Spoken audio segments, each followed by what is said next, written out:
যেমনিভাবে নামাজ ফরজ, ঠিক তেমনিভাবে এর রোজাও ফরজ। সূরা বাকারার ১২৫ নং আয়াতে আল্লাহ তাআলা বলেন, শাহরু রমাদান, রমজান মাস এমন একটি মাস, উনজিলা ফীহিল কুরআন, যে মাসটিতে কোরআন নাজিল করা হয়েছে। বান্দার পক্ষ থেকে আল্লাহর কাছে প্রশ্ন হয়, কোরআন কেন নাজিল করা হলো? তার উত্তরে আল্লাহ তাআলা তার পরের অংশে বলেন যে হুদাল লিন্নাস, কোরআনুল কারীম নাজিল করা হয়েছে মানুষদের হিদায়াতের জন্য। দ্বিতীয়বার আল্লাহ তাআলার কাছে প্রশ্ন করা হয়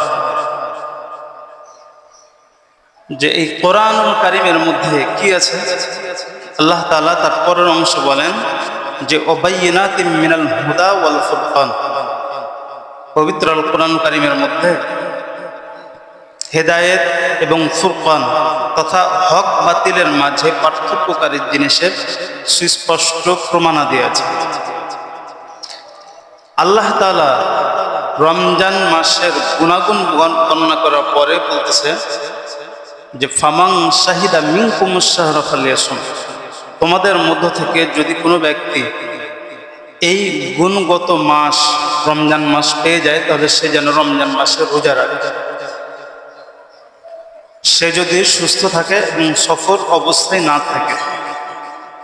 ওমান কানা মারিদান, এবং যে ব্যক্তি অসুস্থ হবে, আও আলা সাফারিন, কিংবা সফর অবস্থায় থাকবে, অর্থাৎ মুসাফির হবে,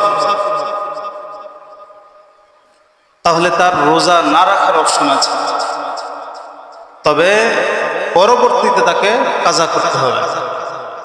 ফাইদ্দাতুম মিন আইয়ামিন উখার, সে পরবর্তীতে অন্যান্য মাসে অন্যান্য দিনগুলো থেকে ওই গণনাটি পূর্ণ করবে। অসুস্থ ব্যক্তি এবং মুসাফির ব্যক্তিকে আল্লাহ তাআলা ছাড় দিলেন কেন? আল্লাহ তাআলা তার পরের কারণ বর্ণনা করতেছেন পরে, যে ইরিদুল্লাহু বিকুমুল ইসরা, আল্লাহ তাআলা তোমাদের জন্য সহজকরণ চান, ওয়ালা ইরিদু বিকুমুল উসরা, তিনি কঠোরতা চান না। ১ নং কারণ। ২ নং ওয়ালিতুকমিলুল ইদ্দাতা, এবং যাতে তোমরা কারণ রোজার সংখ্যাগুলো পূর্ণ করতে পারো, ৩০টি রোজার সংখ্যা পূর্ণ করতে পারো। ৩ নং কারণ ওয়ালিতুকাব্বিরুল্লাহ আলা মা হাদাকুম, এবং যাতে তোমরা আল্লাহ তাআলা তোমাদেরকে যে তার ইসলাম ধর্মের হেদায়েত দিয়েছেন, পথ দেখিয়েছেন, এর উপর আল্লাহ তাআলা তাকবীর পাঠ করতে পারো। ৪ নং কারণ বর্ণনা করেছেন ওয়ালা আল্লাকুম তাশকুরুন, এবং যাতে তোমরা আল্লাহ তাআলার নিয়ামতের কৃতজ্ঞতা প্রকাশ করতে পারো। সূরা বাকারার ১৮৫ নং আয়াত আল্লাহ তাআলা রমজান মাসের গুণাগুণ বর্ণনা করে বলছে, এই রমজান মাস যে পাবে সে যেন রমজান মাসে রোজা রাখা আদেশ দিয়ে বলছে। আদেশ দিয়ে আল্লাহ তাআলা যখন কোনো বিধান নাজিল করেন তখন সেটা ফরজ হয়। সুতরাং এই আয়াত থেকেই প্রমাণিত হয় যে রমজান মাসের রোজা রাখা ফরজ। সহিহুল বুখারী এই কিতাবের ৮ নং হাদিসের বর্ণনা, হযরত আব্দুল্লাহ ইবনে উমর রাদিয়াল্লাহু তাআলা আনহু বলেন, আল্লাহর রাসূল ইরশাদ ফরমান, বুনিয়াল ইসলাম আলা খামসিন, ইসলামের ৫টি জিনিসের উপর স্তম্ভ রাখা হয়েছে। ইসলাম ৫টি জিনিসের উপর দাঁড়িয়ে আছে, অর্থাৎ ইসলামের খুঁটি ৫টি বা ফরজ ৫টি। ১ নং শাহাদাতি আল্লাহ ইলাহা ইল্লাল্লাহ ওয়া আন্না মুহাম্মাদুর রাসূলুল্লাহ, একথা সাক্ষ্য প্রদান করা যে আল্লাহ ছাড়া কোনো মাবুদ নেই এবং মুহাম্মদ তার রাসূল, অর্থাৎ ঈমান আনা ১ নং ফরজ। ২ নং ওয়া ইকামিস সালাহ, নামাজ কায়েম করা। ৩ নং ওয়া ইতাইজ যাকাত, যাকাত প্রদান করা। ৪ নং ওয়াল হাজ্জি, হজ করা। ৫ নং ওয়াসওমি রমাদান, রমজান মাসের রোজা রাখা। তো এই হাদিস থেকেও আমরা পেলাম যে আল্লাহর রাসূল ৫ ফরজের কথা বলছে, তার ৫ম নং ফরজ যেটি সেটি হলো রমজান মাসের রোজা রাখা। সুতরাং সূরা বাকারার ১২৫ নং আয়াত এবং বুখারী শরীফের ৮ নং হাদিস থেকে স্পষ্টভাবে প্রমাণিত হয় যে রমজান মাসের রোজা রাখা ফরজ। রমজানের রোজার বিষয়ে ২ নং যে কথা আমি বলছিলাম যে বলবো, রমজান মাসের এই ফরজ বিধান পালন করলে আমরা আল্লাহ তাআলার কাছ থেকে কি কি পুরস্কার পাবো, অর্থাৎ রমজানের রোজার ফজিলত কি। রমজানের রোজা রাখার অনেক ফজিলত আছে। ১ নং ফজিলত হলো, রমজানের রোজা রাখলে রোজাদারের গুনাহ মাফ করে দেন। সুবহানাল্লাহ। সূরা আহজাবের ৩৫ নং আয়াত আল্লাহ তাআলা বলেন, ইন্নাল মুসলিমিনা ওয়াল মুসলিমাত, মুসলমান নর নারীগণ, ওয়াল মুমিনিনা ওয়াল মুমিনাত, ইমানদার নর নারীগণ, ওয়াল কানিতিনা ওয়াল কানিতাত, অনুগত নর নারীগণ, ওয়াস সাদিকিনা ওয়াস সাদিকাত, সত্যবাদী নর নারীগণ, ওয়াস সাবিরিনা ওয়াস সাবিরাত, ধৈর্যশীল নর নারীগণ, ওয়াল খাশিঈনা ওয়াল খাশিআত, বিনয়ী নর নারীগণ, ওয়াল মুতাসাদ্দিকিনা ওয়াল মুতাসাদ্দিকাত, এবং সত্যবাদী নর নারীগণ, দান খয়রাতকারী নর নারীগণ, ওয়াস সাবিরিনা ওয়াস সাবিরাত, ধৈর্যশীল নর নারীগণ, ওয়াল খাশিঈনা ওয়াল খাশিআত, ওয়াল মুতাসাদ্দিকিনা ওয়াল মুতাসাদ্দিকাত, ওয়াস সাইমিনা ওয়াস সাইমাত, রোজাদার নর নারীগণ, ওয়াস সাইমিনা ওয়াস সাইমাত, ওয়াল হাফিযিনা ফুরুজাহুম ওয়াল হাফিযাত, যারা নিজেদের লজ্জাস্থানকে হারাম কাজ থেকে পরহেজ করে, বিরত রাখে, এমন নর নারীগণ, ওয়াদ্দাকিরিনাল্লাহা কাসীরান ওয়াদ্দাকিরাত,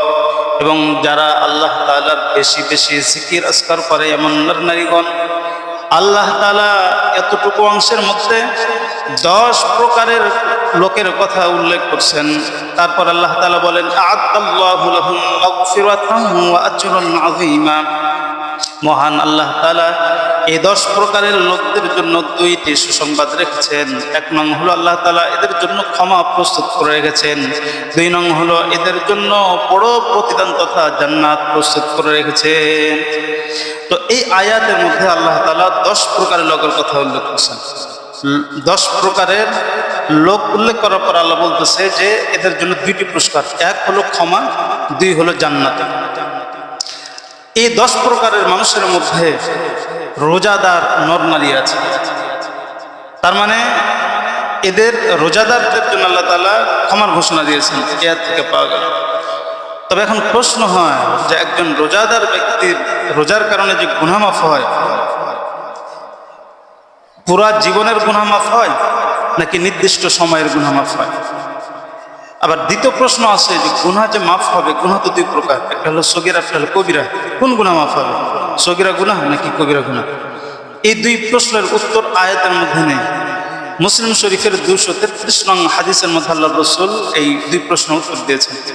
হযরত আবু হুরায়রা রাদিয়াল্লাহু তাআলা আনহু বর্ণনা, তিনি বলেন, আল্লাহর রাসূল ইরশাদ ফরমান, আস-সালাওয়াতুল খামসু, 5 ওয়াক্ত নামাজ, ওয়াল জুমআতু ইলাল জুমআ, এবং 1 জুমা থেকে আরেক জুমা, রমাদান ইলা রমাদান, এবং 1 রমজান থেকে আরেক রমজান, এই 3 জিনিস তার মধ্যবর্তী সময়ের যত পাপ, অর্থাৎ জোহর ফজর পড়ল, ফজর থেকে নিয়ে যখন জোহর পড়বে, জোহর পড়ার সাথে সাথে জোহরের আগের যে পাপ, সেই পাপ, জোহর পড়বে, পড়ার পরে যখন আসর পড়বে, আসর থেকে নিয়ে জোহর পর্যন্ত সময়ের যত পাপ, এই পাপ। আসর পড়লো, আসর পড়ার পরে যখন মাগরিব নামাজ পড়বে, মাগরিবের আগের আসর পর্যন্ত যত পাপ, সবগুলো পাপ। মাগরিব নামাজ পড়ার পরে যখন ইশার নামাজ পড়বে, ইশারের আগে মাগরিব পর্যন্ত সময়ের যত পাপ, এবং ইশার নামাজ পড়ার পরে যখন ফজর নামাজ পড়বে, ফজর নামাজের আগে অর্থাৎ ইশার নামাজ পর্যন্ত যত পাপ, এই পাপগুলি। এরপরে 1 সপ্তাহ থেকে আরেক সপ্তাহ, তথা 1 জুমা পড়ার পরে যখন 2য় জুমা পড়বে, আগের জুমা পর্যন্ত, রমাদান ইলা রমাদান, এবং 1 রমজানের রোজা রেখে যখন 2য় রমজানের রোজা রাখবে, তখন আগের রমজানের রোজা। এই 3 জিনিস তার মধ্যবর্তী সময়ের যত পাপ, মুকাফফিরাতুন মা বাইনাহুন্না, আল্লাহর রাসূল বলেন এই 3 জিনিস তার মধ্যবর্তী সময়ের যত পাপ, সবগুলোকে মোচন করে দেয়। সুবহানাল্লাহ। ইদা জিতানাবাল কাবাইর। তো প্রথম প্রশ্নের উত্তর পাওয়া গেল যে একজন রোজাদার ব্যক্তি যখন রোজা রাখবে, তার কতদিনের গুনাহ মাফ হবে। এই হাদিসের প্রথম অংশ থেকে আমরা পেলাম তার পূর্বের 1 বছরের গুনাহ মাফ হবে। দ্বিতীয় প্রশ্ন ছিল যে গুনাহ যেটি মাফ হবে সেটি সগীরা না কবিরা। আল্লাহর রাসূল বলেন, ইদা জিতানাবাল কাবাইর, রোজাদারের রোজার কারণে গুনাহ মাফ হবে, নামাজি ব্যক্তির নামাজের কারণে গুনাহ মাফ হবে। রমজান রোজাদারের গুনাহ মাফ হবে, জুমা পড়নেওয়ালা ব্যক্তির অতীতের গুনাহ মাফ হবে, তবে শর্ত হলো তার আমল নামায় কোনো কবিরা গুনাহ থাকা যাবে না। সুতরাং এতটুকু অংশ থেকে পাওয়া যায় যে রোজার কারণে যে গুনাহটি মাফ হবে, এই গুনাহটি কোনো কবিরা গুনাহ না, বরং সগীরা গুনাহ। তাহলে সূরা আহজাবের 35 নং আয়াত আর সহিহ মুসলিমের 233 নং হাদিস থেকে আমরা পেলাম যে একজন রোজাদার ব্যক্তির রোজার কারণে গুনাহ মাফ হবে, পূর্বের 1 বছর গুনাহ মাফ হবে, এবং সেই গুনাহটি সগীরা গুনাহ মাফ হবে। তাহলে রোজার 1 নং ফজিলত পেলাম যে গুনাহ মাফ, 1 বছর গুনাহ মাফ। রোজার 2 নং ফজিলত হলো রোজার কারণে রোজাদার ব্যক্তি জান্নাতে যাবে। সুবহানাল্লাহ। মুসলিম শরীফের 15 নং হাদিস عن جابر بن عبد الله رضي الله تعالى عنه হযরত জাবির ইবনে আব্দুল্লাহ রাদিয়াল্লাহু তাআলা আনহুর বর্ণনা আন্না রাজুলান সাআলা রাসূলুল্লাহ সাল্লাল্লাহু আলাইহি ওয়াসাল্লাম, একজন ব্যক্তি যার নাম ছিল নু'মান বিন কওকল আল্লাহর রাসূলকে প্রশ্ন করলেন। ফাকাল, প্রশ্ন করে তিনি বলেন, আরাইতা, হে আল্লাহর রাসূল আপনি রায় পেশ করুন, ইদা সাল্লাইতুস সালাওয়াতিল মাকতুবাত, যখন আমি 5 ওয়াক্ত নামাজ, ফরজ নামাজ আদায় করব, ওয়াসুমতু রমাদান, এবং রমজান মাসের রোজা রাখবো, ওয়া আহলালতুল হালালা, এবং হালালকে হালাল মেনে চলবো, অর্থাৎ শরীয়ত কর্তৃক যে হালাল জিনিসগুলো আছে আমি সেগুলোকে হালাল মেনে চলবো, ওয়া হারামতুল হারামা, এবং হারামকে হারাম করব, তথা শরীয়ত কর্তৃক যে হারাম জিনিসগুলো আছে সেগুলোকে ছেড়ে দেবো। ওয়ালাম আযিদ আলা যালিকা শাইআন, এই জিনিসগুলোর চাইতে বাড়তি কোনো আমল না করি, আদখুলুল জান্নাহ, আমি কি জান্নাতে প্রবেশ করব? ক্বালা নাআম, আল্লাহর রাসূল বলেন, হ্যাঁ তুমি জান্নাতে প্রবেশ করবা। ক্বালা, সাহাবী বলেন, আল্লাহি লা আযিদু আলা যালিকা শাইআন, আল্লাহর কসম আমি এর চাইতে আর কিছু কোনো বাড়তি আমল করব না। আল্লাহর রাসূল নু'মান বিন কওকল রাদিয়াল্লাহু তাআলা আনহুর প্রশ্নে যেই 4 আমলের কথা বলছেন, যেই 4 আমল ভালোভাবে করলে আমলকারী ব্যক্তি জান্নাতে যাবে, সে 4 আমলের একটি আমল পাওয়া গেল, সেটি হলো রোজা। তার মানে রোজাদার ব্যক্তি রোজার কারণে জান্নাতে প্রবেশ করবে। সুবহানাল্লাহ। রোজার 2 নং ফজিলত পেলাম যে রোজার কারণে রোজাদার ব্যক্তি জান্নাতে যাবে। জান্নাতের 8টি গেট আছে। 8 গেটের মধ্যে রায়্যান নামক যে গেট আছে, গেটটি অনেক দামি গেট। রোজাদার ব্যক্তিরা এই দামি গেট দিয়ে প্রবেশ করবে। সুবহানাল্লাহ। এই গেট দিয়ে শুধুমাত্র রোজাদার, অন্য কেউ প্রবেশ করতে পারবে না। রোজাদার প্রবেশ করা শেষ, গেট লাগায় দেওয়া হয়। বুখারী শরীফের 1887 নং হাদিস, হযরত আবু হুরায়রা রাদিয়াল্লাহু তাআলা আনহু বর্ণনা, তিনি বলেন, মান আনফাকা যাওজাইনি ফি সাবিলিল্লাহ, আল্লাহর রাসূল বলেন, কোন ব্যক্তি যদি আল্লাহর রাস্তায় 2 প্রকারের মাল বা 2টি মাল ধারাবাহিকভাবে খরচ করে, নুদিয়া মিন আবওয়াবিল জান্নাহ, কিয়ামতের দিন জান্নাতের গেটগুলো দিয়ে তাকে আহ্বান করা হবে, ইয়া আব্দুল্লাহ হাদা খায়র, হে আল্লাহর বান্দা তুমি যে দুনিয়াতে ভালো কাজ করেছিলা, এই ভালো কাজ কতই না উত্তম কাজ। ফামান কানা মিন আহলিস সালাত দুইয়া মিন বাবিস সালাত, দুনিয়াতে যে ব্যক্তি নামাজি ছিল তাকে বাবুস সালাত নামক গেট দিয়ে জান্নাতে আহ্বান করা হবে। ওমান কানা মিন আহলিল জিহাদ, এবং যে ব্যক্তি দুনিয়াতে মুজাহিদ ছিল, দুইয়া মিন বাবিল জিহাদ, তাকে জান্নাতের বাবুল জিহাদ নামক গেট দিয়ে জান্নাতে ডাকা হবে। ওমান কানা মিন আহলিস সিয়াম দুইয়া মিন বাবির রায়্যান, দুনিয়াতে যে ব্যক্তি রোজাদার ছিল তাকে রায়্যান নামক গেট দিয়ে জান্নাতে আহ্বান করা হবে। ওমান কানা মিন আহলিস সাদাকা দুইয়া মিন বাবিস সাদাকা, যে ব্যক্তি দুনিয়াতে দানকারী ছিল তাকে জান্নাতের মধ্যে বাবুস সাদাকা নামক গেট দিয়ে জান্নাতে আহ্বান করা হবে। ফাকাল আবু বকর রাদিয়াল্লাহু তাআলা আনহু, যখন আল্লাহর রাসূল এই ফজিলতগুলো বর্ণনা করতেছিলেন, আল্লাহর রাসূলের প্রিয় সাহাবী হযরত আবু বকর রাদিয়াল্লাহু তাআলা আনহু আল্লাহর রাসূলকে প্রশ্ন করেন, বিআবি আনতা ওয়া উম্মি ইয়া রাসূলুল্লাহ, হে আল্লাহর রাসূল আমার বাপ মা আপনার উপর কুরবান হোক, মা আলা মান তুইয়া মিন তিলকাল আবওয়াবি মিন দুরুরাতিন, একজন ব্যক্তির জান্নাতে প্রবেশের জন্য 8 গেট দিয়ে প্রবেশ করা জরুরি না, যে কোনো এক গেট দিয়ে তো প্রবেশ করা যথেষ্ট। ফাহাল ইদআ আহাদুম মিন তিলকাল আবওয়াবি কুল্লিহা, সুতরাং পরকালে আখিরাতে হাসরের মাঠে কেমন ব্যক্তি পাওয়া যাবে যাকে জান্নাতের 8 গেট দিয়ে জান্নাতে আহ্বান করা হবে? ফাকালা রাসূলুল্লাহ সাল্লাল্লাহু আলাইহি ওয়াসাল্লাম, তখন আল্লাহর রাসূল বলেন, নাআম আরজু আন তাকুনা মিনহুম, হ্যাঁ এমনও ব্যক্তি পাওয়া যাবে যাকে জান্নাতের 8 গেট দিয়ে জান্নাতে আহ্বান করা হবে। এবং আল্লাহ রসুল বলেন, আমি আশাবাদী আপনি তাদের মধ্যে একজন। সুবহানাল্লাহ। তো এই যে হাদিসের মধ্যে আমরা কি পেলাম? এতটুকু পেলাম যে দুনিয়াতে যেমন আমল, জান্নাতের গেটের নামও তেমন। যে যেমন আমল দুনিয়াতে করবে তাকে সেই প্রকারের গেট দিয়ে জান্নাতে আহ্বান করা হবে। তো এই গেটগুলোর একটি গেট থাকবে রায়্যান। এটা কাদের জন্য? যারা রোজাদার ব্যক্তি, এদের জন্য। সুতরাং এই হাদিস থেকে পাওয়া যায় যে জান্নাতের যে 8 গেট আছে, 8 গেটের মধ্যে থেকে রায়্যান নামক যে গেট, এই গেট দিয়ে শুধুমাত্র রোজাদাররা প্রবেশ করবে। তাহলে রোজার আমাদের আলোচনা চলতেছে রোজার 2 অংশ ছিল, যে রোজার কারণে রোজাদার ব্যক্তি জান্নাতে যাবে। এখন কোন গেট দিয়ে যাবে? রায়্যান নামক গেট দিয়ে যাবে। এটা পাওয়া গেল। জান্নাতে যাওয়ার পর সাধারণ জান্নাতীরা যে জান্নাতে থাকবে, রোজাদাররাও কি সে জান্নাতে থাকবে? আল্লাহ রসুল বলছে যে না, সাধারণ জান্নাতের মধ্যে আরো আলাদা অট্টালিকা থাকবে, বিশেষ প্রকারের এক কামরা থাকবে, প্রাসাদ থাকবে, সেগুলোতে রোজাদাররা থাকবে। কেমন? জামিয়াত তিরমিজি এই কিতাবের 1984 নং হাদিস।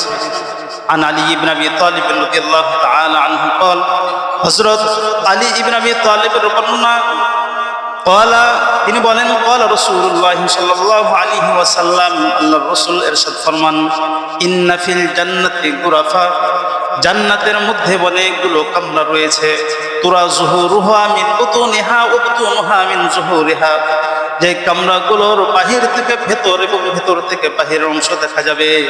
অর্থাৎ এই কামরাগুলোর যে প্রাচীর হবে সেই প্রাচীরগুলো থায়ের প্রাচীর হবে, কাঁচের গ্লাসের প্রাচীর। আল্লাহ রসুল যখন এই কামরাগুলোর কথা বলতেছিলেন, একজন গ্রাম্য ব্যক্তি দাঁড়াইলেন। দাঁড়িয়ে বলতেছেন, লিমান হিয়া ইয়া রাসূলুল্লাহ, আল্লাহর রাসূল এই কামরাগুলো কোন ব্যক্তিদের জন্য? আল্লাহ রসুল বলেন 4 প্রকারের ব্যক্তির জন্য এই বিশেষ কামরাগুলো। 1 নং লিমান আতাবাল কালাম, ওই ব্যক্তির জন্য যে ব্যক্তি তার কথা খুব নম্রভাবে দুনিয়াতে বলতো, তার মানে যারা হুসনুল খুলুক, উত্তম চরিত্রের অধিকারী, এমন ব্যক্তিদের জন্য এমন কামরা। 2 নং ওয়া আদামাস সিয়াম ওয়া আত'আমাত তুআম, 2 নং হলো ওই ব্যক্তিদের জন্য যারা মানুষকে খাবার খাওয়াইতো। আল্লাহর রাসূলের একটি বড় গুণ হলো ইতআম তুআম, খাবার খাওয়ানো। এই খাবার খাওয়ানোর গুণ যে ব্যক্তির মধ্যে দুনিয়াতে ছিল, মেহমানদারি করাইতো, মানুষদেরকে খাবার খাওয়াইতো, এমন ব্যক্তিদের জন্য এমন কামরা। 3 নং ওয়া আদামাস সিয়াম, যারা সদা সর্বদা রোজা রাখতো। মুহাদ্দিসিন ইকরাম এই অংশটির 2টি অর্থ লিখছেন। যারা সদা সর্বদা রোজা রাখতো অর্থ হলো যারা সদা সর্বদা নফল রোজা রাখতো। সাপ্তাহিক যে রোজা আছে, সোমবারের রোজা, বৃহস্পতিবার রোজা, চন্দ্র মাসের আইয়ামে বীজের যে রোজা আছে, 13, 14, 15 তারিখের রোজা, এই রোজা যারা প্রতি সপ্তাহে প্রতি মাসে রোজা রাখতো, এমন ব্যক্তিদের জন্য এমন কামনা। 2য় অর্থ লিখছেন, যারা ফরজ রোজা রাখতো ধারাবাহিকভাবে, রমজানের 1 তারিখ থেকে নিয়ে 30 তারিখের যতগুলো রোজা সবগুলো রাখতো। আবার তার জীবনে যত রোজা পেয়েছিল প্রত্যেকটি রোজা, প্রত্যেক বছর রোজা সে ধারাবাহিকভাবে রেখেছিল। এমনটি না যে রমজান মাসের প্রথম রোজা রাখলো, দ্বিতীয়টি রাখলো না, তৃতীয়টি রাখলো, 4-5টি বাদ দিয়ে দিল, পরে এগুলো রাখলো, বিষয়টি এমনটা না। আবার এমনও না 1 বছরের রোজা রাখলো কিন্তু তার পরের বছর রোজা রাখলো না, এমনটা না। বরং যারা ধারাবাহিকভাবে রোজা রাখবে রমজানের শুরু থেকে শেষ পর্যন্ত এবং জীবনের যত রোজা সবগুলো, আল্লাহর রাসূল বলেন এই সব ব্যক্তিদের জন্য এমন কামরা। 4 প্রকার হলো ওয়াসাল্লা বিল্লাইলি ওয়ান নাস নিয়াম, ওই সব ব্যক্তিদের জন্য এমন কামরা যারা রাত্রিবেলা মানুষজন যখন ঘুমিয়েছিল তারা নামাজ পড়তো, অর্থাৎ যারা তাহাজ্জুদ গুজার, এই সব ব্যক্তিদের জন্য এমন কামরা। তো এই হাদিসের মধ্যে আল্লাহর রাসূল বিশেষ কামরাগুলোর কাদের জন্য? 4 প্রকারের লোকদের জন্য বলছেন। 4 প্রকারের 3 নম্বর প্রকার যেটা আমরা পেলাম, আদামুস সিয়াম, যারা রোজা রাখতো, এদের জন্য কামরাগুলো। তাহলে এই হাদিসগুলো থেকে আমরা কি পেলাম? যে রোজার 2 নং ফজিলত হলো রোজাদার ব্যক্তি রোজার কারণে জান্নাতে যাবে, রায়্যান নামক গেট দিয়ে যাবে। রায়্যান নামক গেট দিয়ে জান্নাতে প্রবেশ করার জন্য আবার বিশেষ কামরার মধ্যে থাকবে, থায়ের কামরার মধ্যে থাকবে, এটা পেলাম রোজার 2 নং ফজিলত। রোজার 3 নং ফজিলত হলো কিয়ামতের দিন রোজাদার ব্যক্তির জন্য সুপারিশ করবে, সুপারিশ করে জান্নাতে নিয়ে যাবে। কিয়ামতের দিন যখন কোনো ব্যক্তির আমলে সে জান্নাতে যেতে পারবে না, তখন আল্লাহ তাআলা অপশন রাখবে যে সুপারিশকারীর সুপারিশ গ্রহণ করে একে জান্নাতে দেবে। তো ওই সময়টিতে রোজাদার ব্যক্তির জন্য সুপারিশ করবে যে হে আল্লাহ, এ তো গুনাহগার, গুনাহ করছিল, তার আমলের কারণে জান্নাতে যেতে পারতেছে না, ঠিক আছে, কিন্তু আমি রোজা রেখেছি, এই কথা আল্লাহ তাআলাকে বলবে। সুবহানাল্লাহ। হাদিসের একটি কিতাব আছে মুসনাদ আহমদ, এই কিতাবের 6626 নং হাদিস। হযরত আব্দুল্লাহ ইবনে আমর ইবনে আস রাদিয়াল্লাহু তাআলা আনহু বলেন, আল্লাহর রাসূল ইরশাদ ফরমান, আসিয়াম ওয়াল কুরআন ইয়াশফাআনি লিল আবদি ইয়াউমাল কিয়ামা। রোজা এবং কোরআনুল কারীম বান্দার জন্য কিয়ামতের দিন আল্লাহর সামনে সুপারিশ করবে। ইয়াকুলুস সিয়াম, রোজা কি বলবে সুপারিশ করে? রোজা আল্লাহ তাআলাকে সুপারিশ করে বলবে যে আই রব্বি, হে আমার প্রতিপালক, ইন্নী মানাআতুহু তুআম ওয়াস শাহওয়াত বিন নাহার। আমি এই রোজাদার ব্যক্তিকে দিনের বেলা খাবার থেকে, স্ত্রী মিলন থেকে দূরে রেখেছিলাম। তার বাসায় খাবার ছিল, খাবার খেতে পারতো, তার মনও চাইতো, কিন্তু আমি রোজা তাকে নিষেধ করেছিলাম খাবার খাইস না, সে খাবার খায় না। তার ঘরে সুন্দরী যুবতী বংশীয় ঘরের স্ত্রী ছিল, সে চাইলে স্ত্রী মিলন করতে পারত, কিন্তু আমি রোজা বলেছিলাম স্ত্রী মিলন করা যাবে না। সে আমার কথা শুনে খাবারও খায় নাই, স্ত্রীও মিলন করে নাই। ফাশাফি'নি ফীহি, হে আল্লাহ, তুমি আমার সুপারিশ গ্রহণ করো, করে একে জান্নাত দাও। ওয়া ইয়াকুল কুরআন, কোরআন আল্লাহ তাআলাকে সুপারিশ করে বলবে যে রব্বি, হে আমার প্রতিপালক, ইন্নী মানাআতুহুন নাওমা বিল-লাইল। রাতের বেলা আমি একে ঘুম থেকে নিষেধ করে রেখেছিলাম। অর্থাৎ তার সমসাময়িক লোকেরা রাত্রিবেলা ঘুমিয়েছিল, সে শেষ রাত্রিতে উঠে আমি কোরআনুল কারীম তেলাওয়াত করেছিলাম। ফাশাফি'নি ফীহি, হে আল্লাহ, তুমি আমার সুপারিশ গ্রহণ করে একে জান্নাত দান করো। আল্লাহর রাসূল বলেন, রোজা যখন রোজাদারের জন্য সুপারিশ করবে, কোরআনুল কারীম যখন তেলাওয়াতকারী ব্যক্তির জন্য সুপারিশ করবে, ফায়ুশাফাআন, আল্লাহ তাআলা দুজনের সুপারিশ কবুল করে রোজাদার ব্যক্তিকে জান্নাত দান করবেন, কোরআন তেলাওয়াতকারী ব্যক্তিকে জান্নাত দান করবেন। সুবহানাল্লাহ।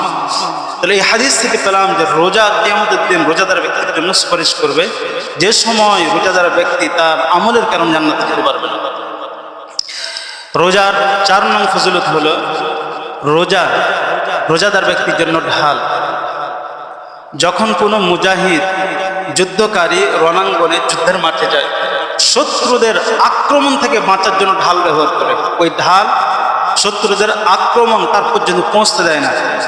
আল্লাহর রাসূল বলছেন, পুরো ব্যক্তি যদি আল্লাহকে সন্তুষ্ট করার জন্য রোজা রাখে, এই রোজা জাহান্নামের আগুন থেকে বাঁচার জন্য ঢাল হবে। সুবহানাল্লাহ। তিরমিজি শরীফের 2616 নং হাদিস, হযরত মুআয ইবনে জাবাল রাদিয়াল্লাহু তাআলা আনহু বলেন, কুনতু মা'আন নবী সাল্লাল্লাহু আলাইহি ওয়াসাল্লাম ফি সাফার। আমি রাসূল আকরাম সাল্লাল্লাহু আলাইহি ওয়াসাল্লামের সাথে সফরে ছিলাম। ফা আসবাহতু ইয়াওমান করিবান মিনহু, আমি একদিন আল্লাহর রাসূলের খুব কাছে হয়ে গেলাম। ওয়া নাহনু নাসির, আমরা চলতেছিলাম চলা অবস্থায়। ফাকুলতু, আমি আল্লাহ রাসূলকে বললাম, ইয়া রাসূলুল্লাহ, হে আল্লাহর রাসূল, আখবিরনি বিআমালিন, আপনি আমাকে এমন একটি আমলের কথা বলুন, ইদখিলুনিল জান্নাহ, যে আমল আমাকে জান্নাতে প্রবেশ করাবে, ওয়া ইউবাঈদুনি মিনান নার, এবং আমাকে জাহান্নাম থেকে অনেক দূরে সরাবে। قال, আল্লাহর রাসূলকে যখন আমি কথা বললাম, তখন আল্লাহর রাসূল বলেন, লাকাদ সাআলতানি আন আযীমিন, হে মুআয ইবনে জাবাল, তুমি তো অনেক বড় আমলের কথা আমাকে জিজ্ঞেস করলে। ওয়া ইন্নাহু লা ইয়াসিরু আলা মান ইয়াসরাহু আলাইহি, তবে আমল বড়, যদি আল্লাহ তাআলা কারোর উপর আমলকে সহজ করে দেন তাহলে এটা খুব সহজ হয়ে যাবে।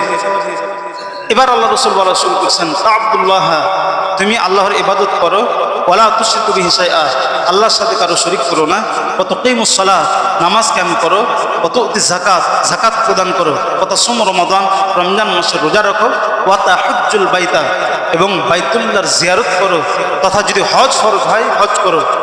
আল্লাহর রাসূল মোট কথা 5 ইসলামের যে মৌলিক ফরজ আছে, ফরজগুলো উল্লেখ করার পরে বলেন যে এগুলো হচ্ছে জান্নাতি আমল, এগুলো যথাযথভাবে করো, তাহলে তুমি জান্নাতে প্রবেশ করবে। সুবহানাল্লাহ।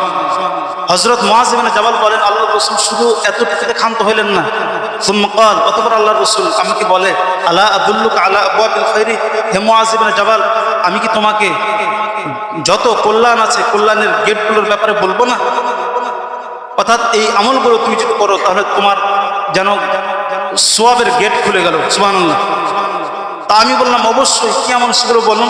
আল্লাহ রসুল 3 আমলের কথা বলছেন। 1 নং আসম, রোজা। এখানে রোজার বর্ণনা করতে গিয়ে আল্লাহ রসুল বলেন যে আসম জান্নাতুন, রোজা হচ্ছে ঢাল। 2 নং ওয়াসসাদাকাতু তুতফিউল খাতিআতা কামা ইতফিল মাউন নার, 2 নং হলো সদকা। এরপর আল্লাহ রসুল বলেন সদকা এমন একটি আমল যে সদকা মানুষের আমলনামা থেকে পাপ মোচন করে যেভাবে পানি আগুন নিভিয়ে দেয়। 3 নং ওয়াসসালাতুর রাজুলি মিন জাওফিল লাইলি, 3 নং হলো যে মধ্যরাতের নামাজ অর্থাৎ তাহাজ্জুদ নামাজ। তো আল্লাহর রসুল সমস্ত গেটের যে কথা বলছেন কল্যাণের গেট, 3টি জিনিস, রোজা, সদকা, এরপর হচ্ছে তাহাজ্জুদ নামাজ। এই 3 আমল কোনো ব্যক্তির মধ্যে যদি পাওয়া যায়, আল্লাহর রসুল বলেন যেন সে নেকির গেট খুলে দিল। 3 আমল যখন করবে তার আমল নামার সাথে নেকি লেখা হতেই থাকবে। সুবহানাল্লাহ। এই 3 জিনিসের প্রথম জিনিস আল্লাহ রসুল বলছেন যে আসসাওমু জান্নাতুন, রোজা এটি জাহান্নামের আগুন থেকে বাঁচার ঢাল। কোনো রোজাদার ব্যক্তি যখন রোজা রাখবে, রোজার কারণে জাহান্নামের আগুন তার পর্যন্ত পৌঁছতে পারবে না। সুবহানাল্লাহ। তাহলে রোজা রাখার কয় নং ফজিলত পেলাম? 4 নং। প্রথম ফজিলত আমরা পেলাম কি? যে গুনাহ মাফ হবে। 2 নং আমরা ফজিলত গুনাহ মাফ হবে 1 বছরের সগীরা গুনাহ। 2 নং ফজিলত পেলাম রোজাদার ব্যক্তি রোজার কারণে জান্নাতে যাবে। 3 নং আমরা পেলাম রোজাদার ব্যক্তি রোজা সুপারিশ করবে। 4 নং হলো রোজাটা তার জন্য জাহান্নাম থেকে বাঁচার জন্য ঢাল হবে। 5 নং ফজিলত হলো আল্লাহ রসুল বলছেন বুখারী শরীফের 2840 নং হাদিস, হযরত আবু হুরায়রা রাদিয়াল্লাহু তাআলা আনহু বলেন আল্লাহ রাসূলের সাথে ফরমান, মান সামা ইয়াওমান ফি সাবিলিল্লাহ, যে ব্যক্তি আল্লাহকে সন্তুষ্ট করার জন্য একদিন রোজা রাখবে, আল্লাহ রসুল বলেন বা'আদাল্লাহু ওয়াজহাহু আনিন নারি 70 খরিফান, তাহলে আল্লাহ তাআলা তাকে জাহান্নাম থেকে 70 বছর পথের দূরত্বে সরিয়ে দেবেন। সুবহানাল্লাহ। তার মানে একটা রোজা রাখবে, এক রোজার কারণে জাহান্নামকে তার থেকে 70 বছর পথের দূরত্বে সরাবে। রোজা 30টি বা 29টি, 30টি যদি আমরা ধরি, 30কে 70 দিয়ে গুণ দিলে গুণফল আসবে 2100, 2100 বছর। তার মানে কোনো ব্যক্তি রমজানে 30টি রোজা যদি রাখে, তাহলে জাহান্নামকে আল্লাহ তাআলা এই রোজার কারণে 2100 বছর চলে যত দূর যাওয়া যায় এত দূর জাহান্নামকে সরিয়ে দেবেন। সুবহানাল্লাহ। রোজার 5 নং ফজিলত। রোজার আরো অনেক ফজিলত আছে, যেহেতু সময় অল্প আর সামনে গেলাম না, সময় হলে পরবর্তী দিন ইনশাআল্লাহ আবার বলবো। তাহলে আজকে আমরা রোজার 5টি ফজিলত পেলাম। আমরা কি সবাই চাই না এই ফজিলতগুলো? বলেন, চাই কি জানা? বলেন। আল্লাহ তাআলা আমাদের সবাইকে রোজার ফজিলতগুলো দান করুন, আমিন। আল্লাহ তাআলাকে সন্তুষ্ট রেখে রোজা রাখার তৌফিক দান করুন, আমিন।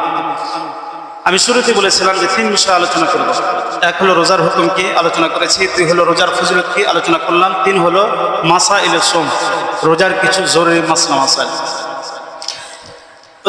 কিছু মাসলা মাসাইল তো আমি বলেছিলাম প্রথম দিন, তারপর আমি আবারও বলছি। রোজার মাসলা মাসাইলের মধ্যে সর্বপ্রথম মাসলা হলো নিয়ত সংক্রান্ত।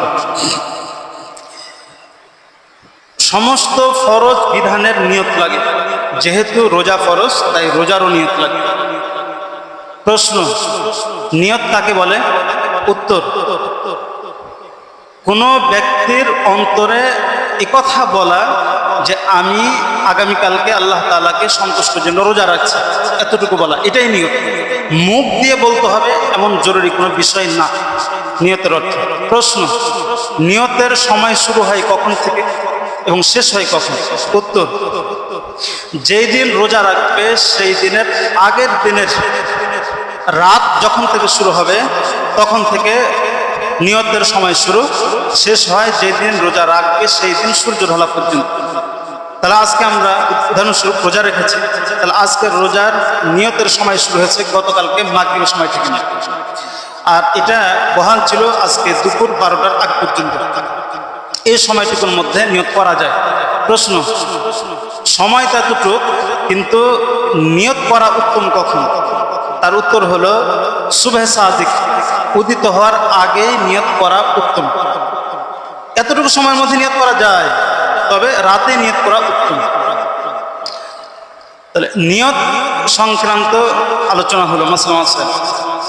রোজার বিষয়ে সাহারি থাকে, তো সাহারি সংক্রান্ত কিছু মাসলা মাসাইল। প্রশ্ন হলো যে সাহারি, এই সাহারির হুকুম কি? তার উত্তর হলো যে সাহারির হুকুম সুন্নত। প্রশ্ন, সাহারির সময় শুরু হয় কখন এবং শেষ হয় কখন? তার উত্তর হলো সাহারির সময় শুরু হয়, রাতকে 3 ভাগ করা লাগবে, 3 ভাগ করে 2 ভাগ অতিবাহিত হওয়ার পর থেকে সাহারির সময় শুরু হয়। আর শেষ হয় কখন? সুবহ সাদিক উদিত হওয়ার সময় এটা শেষ হয়ে যায়। তাহলে রাতের 3 ভাগের 2 ভাগ অতিবাহিত হওয়ার পর থেকে সাহারি যেটা খাওয়া যাবে, এটা হচ্ছে সুন্নত। আর শেষ হবে ফজরের আগে গিয়ে। এখন কথা হলো যে মুস্তাহাব কখন এই সাহারি খাওয়া? তার উত্তর হলো যে একবারে সুবহ সাদিক উদিত হওয়ার কিছু আগ মুহূর্তে গিয়ে এটা খাওয়া উত্তম হবে। আগে খেলেও হবে, কোনো সমস্যা নেই। প্রশ্ন যে ফজরের যে আজান দেওয়া হয়, সেই আজানকে সুবহ সাদিক অর্থাৎ সাহারি খাওয়ার শেষ সময় দেওয়া হয় নাকি কিছু পরে দেওয়া হয়? তার উত্তর হলো সাধারণত সব মসজিদে আজানটি সাহারি খাওয়ার সময় শেষ হওয়ার কয়েক মিনিট পরে দেওয়া হয়। প্রশ্ন, কোনো ব্যক্তি সাহারি খাওয়ার সময় যদি আজান দিয়ে দেয় তার রোজা হবে কিনা? তার উত্তর হলো আজান যদি সাহারির শেষ সময় করে দিয়ে দেওয়া হয়, তাহলে যখনই আজান হবে তখনই তাকে খানা অফ করতে হবে। মুখে ভাত থাকলে ভাতটা ফেলাই দিতে হবে, আর খাইতে পারবে না, তাহলে তার রোজা হয়ে যাবে। কিন্তু তারপরও যদি আজান হওয়ার পরও যদি সে খাবার খায় অথবা মুখে যেটা থাকে সেটা গিলে নেয়, তাহলে তার রোজা হবে না। আর আজান যদি সাহারি শেষ হওয়ার পরে, যেটা আমাদের বাংলাদেশ সাধারণত হয়ে থাকে 4-5 মিনিট পর বা 3 মিনিট করে দেওয়া হয়, এই সময় পর্যন্ত কেউ যদি খাবার খায় তাহলে তার রোজা হবে না। তাহলে আমরা পেলাম তো যে সাহারির শেষ সময় কতটুকু। আমাদের অনেকেরই একটা ভুল ধারণা থাকে যে আজান হওয়া পর্যন্ত মনে খাবার খাওয়া যায়, মোটেও এটা ঠিক না। আপনার সাহারির সময় শেষ হয়ে যায় আরও আগে, আপনি 2-3 মিনিট পরে খানা খাচ্ছেন, তাহলে তো আপনি দিনের বেলা খানা খাচ্ছেন, কিভাবে রোজা হয়? রোজা হবে না, খেয়াল করবেন। বরং সাহারি খাওয়ার যে শেষ সময় আছে তার 2-3 মিনিট আগে শেষ করে দেবেন, এটা সবচেয়ে ভালো, এটা সতর্কতা। তাহলে সাহারি বিষয়ে কথা গেল। ইফতার বিষয়ে কথা, মাসলা মাসাইল হলো ইফতার করা এটি সুন্নত। এখন প্রশ্ন হয় যে কখন মুস্তাহাব? উত্তর হলো সূর্য ডোবার সাথে সাথে মুস্তাহাব। তবে সূর্য ডোবার কিছু দেরি করেও যদি ইফতার করে তাও তার সুন্নত আদায় হয়ে যাবে। এখন প্রশ্ন হলো কেউ যদি ইফতারি না করে, তাহলে এখানে দেখতে হবে যে সে ইচ্ছাকৃতভাবে ইফতারি করতেছে না, নাকি ইফতার করার মতো কোনো অপশন নেই। তাই যদি অপশন না থাকে তাহলে ইফতারে নিয়ত করবে, তাহলে তার রোজা হয়ে যাবে। আর যদি দুষ্টামি করে এগুলো করে তাহলে তার খেলাফে সুন্নত, রোজা হলেও তার রোজাটা ঘাটতি থেকে যাবে, এগুলো খেয়াল করবো। আর যদি সে নিয়তি না করে তার রোজা হবে না, এগুলো খেয়াল করবো আমরা। তাহলে আমরা কি পেলাম ইফতারির? যে যখন সূর্য ডুববে সাথে সাথে আমরা ইফতারি করে দেরি করবো না। এখন রোজা ভঙ্গ হয় যেসব বিষয়গুলোতে, এগুলো একটু আলোচনা করা যাক। রোজা যেসব বিষয়গুলোতে ভাঙে তার একটি হলো খাবার খেলে বা পানীয় পান করলে। খাবার খাওয়া এবং পানি পান করলে রোজা ভাঙবে কি ভাঙবে না? দেখেন, রোজা যিনি রেখেছেন উনি যদি জানেন যে আমি রোজা এবং সে স্বাভাবিক অবস্থায় আছে, অর্থাৎ তার কোনো অসুস্থতা নেই, কোনো ওজরও নেই, এবং সে খাবারটা ইচ্ছাকৃতভাবে যদি খেয়ে ফেলে, রোজাদার ব্যক্তি জানছে সে রোজাদার, তার রোজা ভাঙার কোনো কারণও নেই, আবার খাবারটা খাচ্ছে সে ইচ্ছাকৃতভাবে বা পানীয় পান করছে ইচ্ছাকৃতভাবে, এই তিনও জিনিস যদি ওই রোজাদার মধ্যে পাওয়া যায়, এই খাবার খাওয়ার সাথে সাথে পানি পান করার সাথে সাথে তার রোজা ভেঙে যাবে। এখন কি হবে? তার বিধান কি? এ রোজার কাজাও করতে হবে, কাফারাও দিতে হবে। কাজা বলতে পরবর্তীতে অবশ্যই আদায় করতে হবে তাকে। কাফারা কি? কাফারা হলো যে একটা দাস মুক্ত করবে। যদি দাস মুক্ত করা সম্ভব না হয় তাহলে সে ধারাবাহিকভাবে 60টা রোজা রাখবে। তাহলে একটা কাজা আর লাগাতার 2 মাস রোজা, তাহলে মোট কয়টা? 61টা রোজা এক রোজার কারণে। আবার বিরতিহীন রোজা রাখতে হবে, কাফারা রোজা। রোজা রাখলো, 10টার পরে সে অসুস্থ হয়ে গেলো, ভেঙে দিল, এই ভাঙা যথেষ্ট না, আবার তাকে শুরু থেকে রোজা রাখতে হবে, মহা কঠিন, এটা কাফারা। যদি কেউ 60টি রোজা রাখতে না পারে তাহলে সে 60 জন মিসকিনকে 2 বেলা পেট ভরে খাবার খাওয়াবে, অথবা এর সম পরিমাণ মূল্য দান করতে হবে। তাহলে কাজা এবং কাফারা পেলাম। এখন কোনো ব্যক্তির রোজার কথা স্মরণ আছে, 2 নম্বর শরত ছিল যে সে স্বাভাবিক অবস্থায় নাই, তার রোজা ভাঙা জরুরি হয়ে গেছে। তাহলে সে যদি এমন অবস্থায় থাকে, জরুরতের কারণে রোজা ভেঙে দেয়, কথার কথা অসুস্থ হয়ে গেল, অনেক দুর্বল, রোজা রাখলে, রোজা না ভাঙলে সে মারা যাবে, তাহলে তার রোজা ভাঙার অপশন আছে। সে ইচ্ছাকৃতভাবে যদি খাবার খায় এই অবস্থায়, তার পরবর্তীতে কাজা করতে হবে, কিন্তু কাফারা দিতে হবে না অসুস্থতার কারণে। রোজা রাখলো, রোজার কথা স্মরণ থাকলো, স্বাভাবিক অবস্থায়ও আছে, কিন্তু যে খাবারটা খাচ্ছে সে ইচ্ছাকৃতভাবে খাবার খাচ্ছে না, সে অনিচ্ছাকৃতভাবে তার ভিতরে চলে গেল, কথার কথা উজু করতে গেল, গোসল করতে গেল, তার রোজার কথা স্মরণ আছে, কিন্তু মুখে পানি দেওয়ার সাথে সাথে গলার নিচ দিয়ে পানি চলে গেল, অথবা পুকুরে ডুব দিল, মুখ দিয়ে পানি ঢুকে গলার মধ্যে চলে গেল, তাহলে অনিচ্ছাকৃতভাবে সে পানিটা খেল, তাহলে এক্ষেত্রেও রোজা ভাঙবে, কিন্তু কাফারা আসবে।